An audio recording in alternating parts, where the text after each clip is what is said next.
Estoy saliendo a la casa del jefe. Se me que me desubiqué demasiado grande. Y porque ya estaba otra vez, era que no quería soltar nada. No quería soltar. Pero ella hizo y quiso hacer cambio de chaco, ¿verdad? Ya hizo el cambio de chaco, ¿verdad? Boluda, me quería dar 10, me quería dar. Y le dije que no, ¿verdad? ¿Entendés? Deja nomás, le dije, ¿verdad? Ya, le tiró y abrió otro sobre ahí de esos paquetes que vos le prepararas. Platajeta, platajeta. No, todo era guaraní, dos tortas de guaraní. Bien.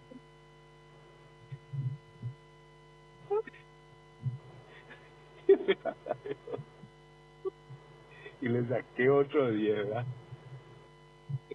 Y me dice, está bien, me dice. Ya, con el presidente le dije, yo tenía mucha expectativa en él. Y en verano, mentira, mentira, mentira, otro 10 y 30 ya, ¿verdad?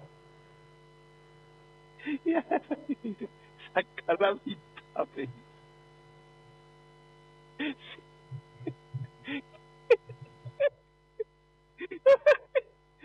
otro te dije, ya guardé. Ladrón. Ladrón, me dijo, ¿verdad? Y se quedó todo, viste, es así que, viste, me no sabía qué hacer y me quería reclamar y era cara dura, la sentía todo mal, ¿entendés? Pero quería volver, yo para eso, presidente, yo necesito, le dije, ¿verdad? O sea, es que me di cuenta de que legalmente me quería dar 25 y que le violé la balanza, ¿verdad? De café, le cogí luego más o menos, ¿entendés? Le quité, claro, no. Y se quedó con eso, ¿verdad? Y estaba así medio dubitativo. Le dije, ¿qué vamos a estar ahí pedirte otra cosa? Le dije, ¿y qué le dices? Yo no quiero que vos me haces más mi bonificación. ¿Qué? ¿Qué? No hay, no sé qué puta se me dio a propósito. Serio, vos sabés lo que cara de póker, ¿verdad? Yo necesito, presidente, ayúdame, por favor, ahora nunca, güey. ¿Y qué?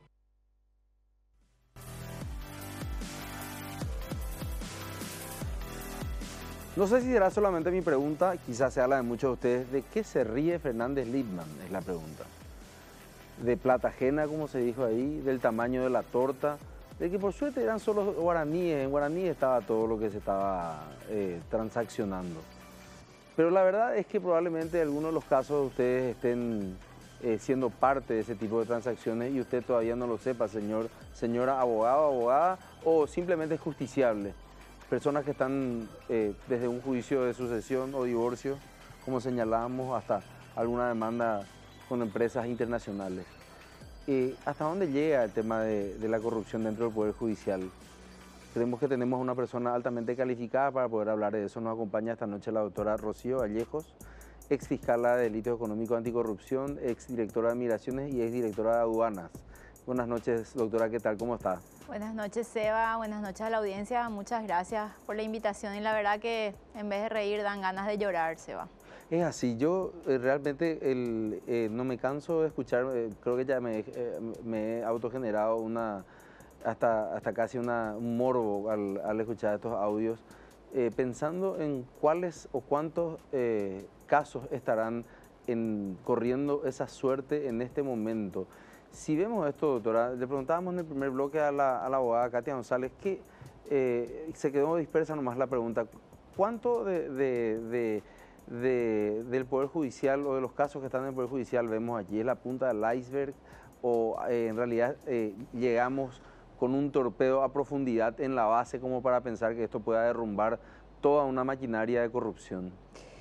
Mira, realmente haciendo un poco de historia y remontándome hace 6 años atrás, cuando yo renunciaba a la Fiscalía de Delitos Económicos y Anticorrupción, jamás ocurrió esto, un contacto con un miembro del jurado de enjuiciamiento. Yo estuve denunciada también cuando le imputé al yerno de un ministro de corte, fui denunciada al jurado de enjuiciamiento de magistrados, pero nunca hubo un contacto con ningún miembro, mucho menos con un secretario, ¿verdad? Hablando, o que alguien me llame a dar instrucción o a pedir información sobre los casos que yo tenía.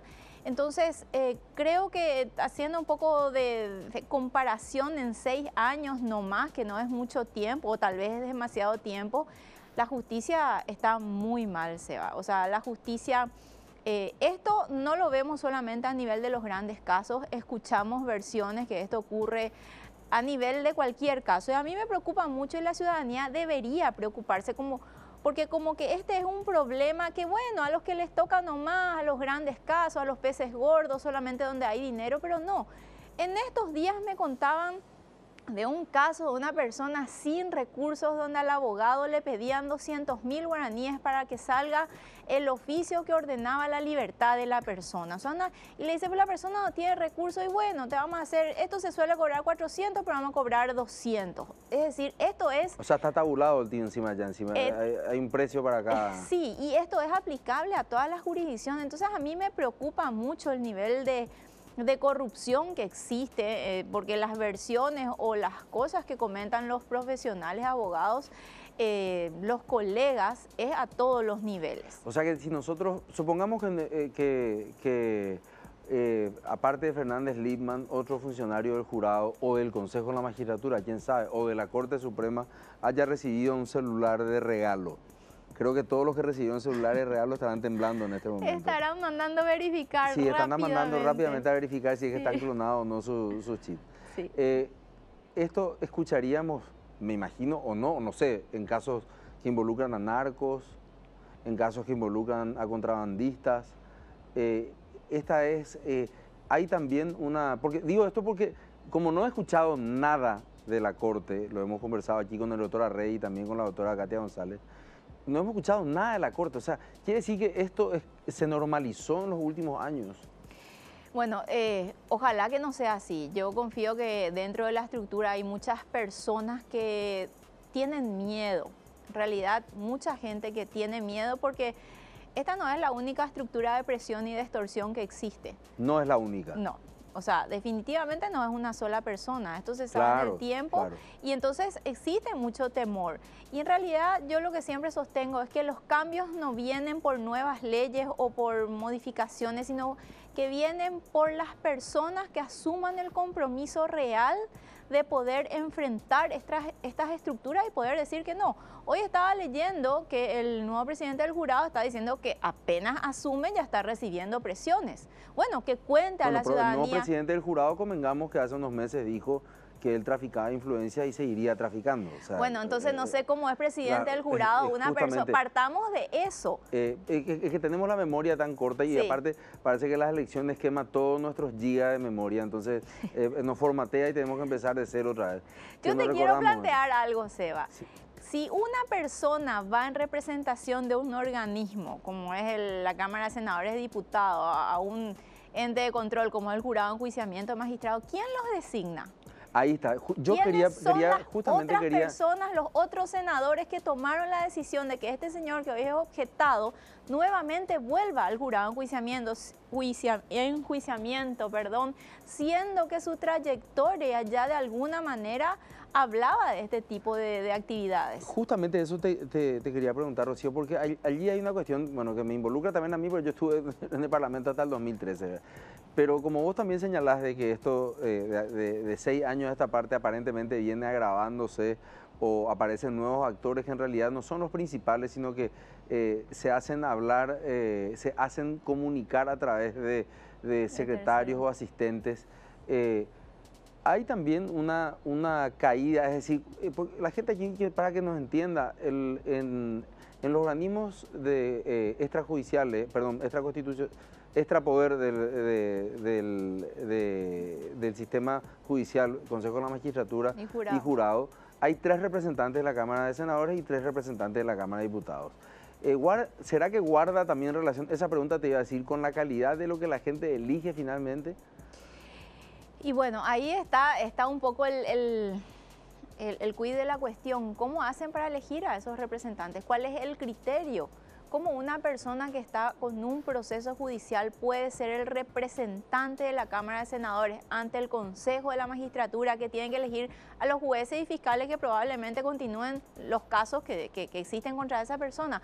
O sea, hay cosas que yo no puedo comprender, así como tampoco puedo comprender el silencio de los demás integrantes de estos órganos colegiados, porque acá se le culpa solamente a los políticos, pero está integrado por representantes de los abogados. ¿Dónde estamos los abogados que elegimos a estos representantes para que ellos digan o se opongan o nos cuenten lo que pasa ahí adentro? ¿Dónde están los representantes de las universidades que se manifiesten, que establezcan sus disidencias?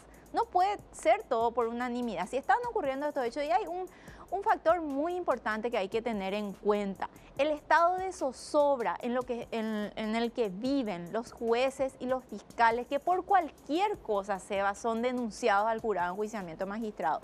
A mí me tocó ser fiscal y me tocó ser denunciada y casi me destituyeron por hacer mi trabajo. Y en ese momento yo dije, bueno, tomé una decisión. Me acuerdo que eso fue en septiembre, fui denunciada por un hecho totalmente inconsistente. Estuve a punto de ser destituida y también tomé una decisión en mi carrera. Dije, si me tengo que ir por hacer mi trabajo, que me echen por hacer mi trabajo, pero jamás me voy a doblegar a las peticiones de estas personas. Entonces, uno también como fiscal o como magistrado, pero ¿qué pasa? Que se le denuncia, no sé, por una cuestión inconsistente y están ahí colgados durante meses y a veces años sin que se resuelva esa causa. Entonces, llega a ese fiscal o ese juez una causa importante con mucha relevancia o política o económica o de influencias, y entonces le dice, bueno, resuelve de esta manera, o si no, este caso donde no hay nada, vamos a encontrar algo. Esa es una situación que le escuché también al nuevo presidente, que habló de transparencia. Bueno, que él publique cuántas denuncias existen contra los magistrados, contra los fiscales, la antigüedad, y que se haga una depuración para la tranquilidad de los magistrados, que puedan trabajar tranquilos, que tomen sus decisiones sin ningún tipo de presiones. Rocío, una pregunta, porque sí, hablaste de una cuestión de cómo te llevaron al jurado, de las presiones que recibiste. En su momento lograste una condena a un expresidente, fue sí, la primera y creo que la única en la historia de esta Constitución que se logra contra un presidente. Todavía estabas con muchas fuerzas y bríos en aquella época, que justamente la revocatoria después del superior y la confirmación sí. de la Corte no te llevaron ya a renunciar. Podemos decir hoy que un juez moro en el Paraguay Sí. puede llegar a... Moro es el juez que le condenó a Lula en el Brasil. Podría llegar a ser primavera, esa golondrina podría llegar a ser primavera en caso de que exista realmente lo que hablamos con el doctor Arrey, con la doctora Katia González, y lo que vos también estás señalando, que los abogados, las universidades, recordemos que hay creo que 63 facultades de Derecho. Yo particularmente, puede ser que lo hayan hecho, pero no he leído un solo comunicado de estas facultades. No. En realidad ejerzan una presión para tratar de que ese fallo, aparte de ser justo, pueda ser visto como viable políticamente por los superiores. Sí, yo creo que sí. Lo que pasa es que existe una apatía total, ¿verdad?, de la gente, de la ciudadanía, de los alumnos, de los profesionales, de los colegas, porque estamos en un sistema donde uno dice algo y luego también sufre las consecuencias, ¿verdad? Entonces, yo creo que todos debemos hacer un mea culpa, y yo creo que necesitamos que los jueces y los fiscales tengan la seguridad de que si van a ser destituidas, lo sean realmente por causas verdaderas. Ellos están en un sistema ahora donde con una llamada tiemblan en ciertos casos.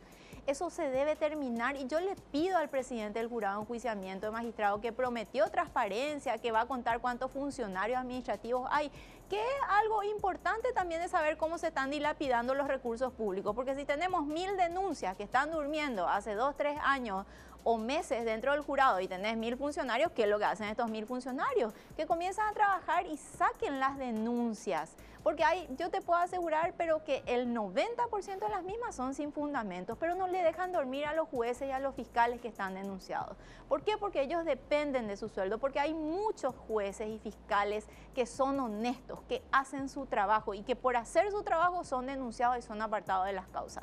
Eso debe terminar, debe existir una contraloría y una transparencia. Nosotros, la ciudadanía, debe saber también quiénes son los abogados que denuncian sin fundamentos y debe haber un castigo y se debe cumplir con esa caución al momento de denunciar. Debe dejar de ser un órgano de extorsión el jurado de enjuiciamiento de magistrados. ¿Por qué? Porque eso no le perjudica solamente a los jueces, a los fiscales, nos perjudica a todos los abogados que estamos litigando y a todas las personas que de alguna manera recurren a la justicia para encontrar una solución a sus problemas. Doctora Rocío Vallejos, ex fiscala de delitos económicos y anticorrupción, muchísimas gracias por su participación. Ustedes le escucharon a la doctora Rocío Vallejos. Me quiero quedar con una frase de la doctora Rocío Vallejos al final.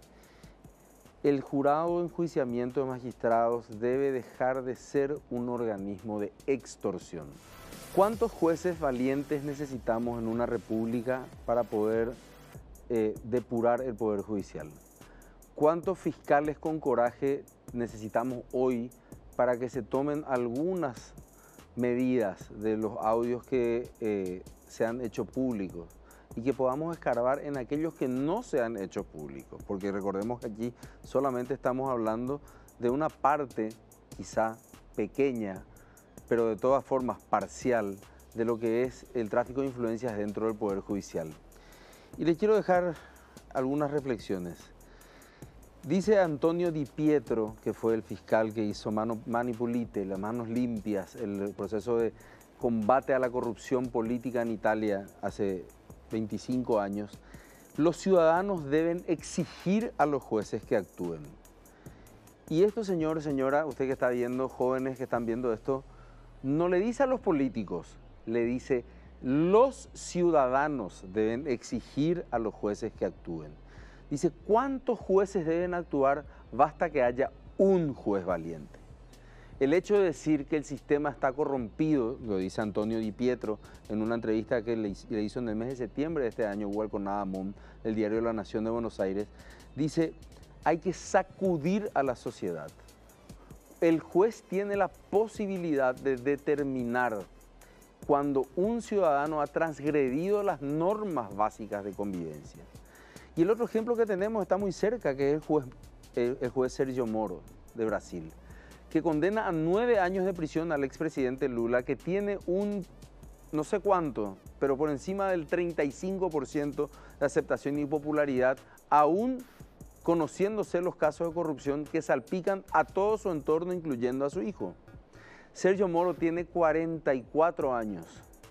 No es una persona que tenga ya la vida hecha. No, a él le pueden fundir la vida. Pero ha tenido el coraje en un país de más de 300 millones de habitantes aproximadamente como el Brasil, desde su escritorio en el estado de Paraná, de condenar a un expresidente. Esos ejemplos, esas acciones de valor, si no vienen acompañadas también de una simpatía ciudadana, de decir, esta persona está obrando correctamente, es ese el camino que tenemos que seguir, es difícil que se repitan otros jueces. Tiene que haber un acompañamiento de la ciudadanía. ¿Qué va a ocurrir en el Congreso? No sabemos.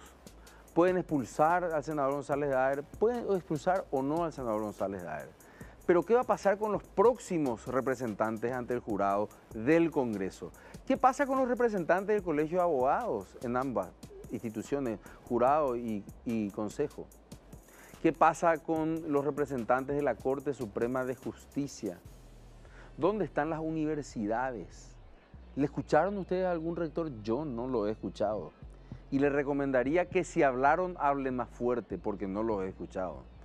De hecho, al decano de la Facultad de Derecho de la Universidad Nacional no lo escuché porque es ministro de la Corte, ya en una cuestión de dudosa legalidad. Si es que nosotros no tenemos un poder judicial independiente, amigas y amigos, No importa quién pueda ser presidente de la República ni congresista, porque el Poder Judicial va a terminar fallando a favor de la corrupción.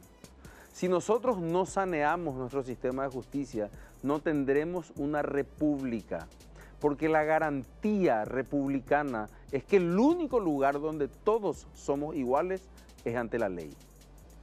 Pensemos esta noche en eso, pensemos los próximos días en esto y fijémonos en cada uno de los nombres de los jueces de nuestras jurisdicciones, de quienes llevan nuestros casos, y animémonos realmente a emprender una reforma profunda del Poder Judicial para poder sanear a la República.